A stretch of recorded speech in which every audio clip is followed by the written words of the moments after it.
Deyir ki, İmam Əleyhissalam Mədinədən qayıdıb, bilirsiniz ki, əvvəlcə Bağdadda evləndi, sonra qayıtdı getdi Mədinəyə. Bir müddət Mədinədə yaşayandan sonra təzdən Möhtəsim, Allah lənət eləsin, imamı çağırtdırdı təzdən Bağdada, gətirdi, qaytartdı İraqa.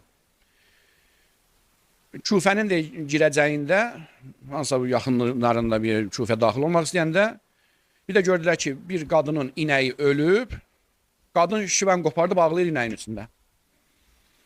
Bir Həzrət yaxınlaşdı ki, ay Allahın bəndəsi, niyə ağlayırsan, nə qadın, nədir?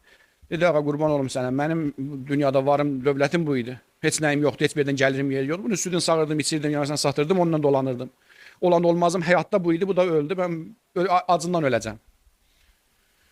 Deyir, Həzrət buyurdu ki, istəyərsən ki, Allahın izni ilə bu inəyin dirilsin. Əgər dirilsən, deyir ki, Allah təşəkkür eləyərəm onun nə bilim deyə, höccətinə bu cür təşəkkür eləyərəm.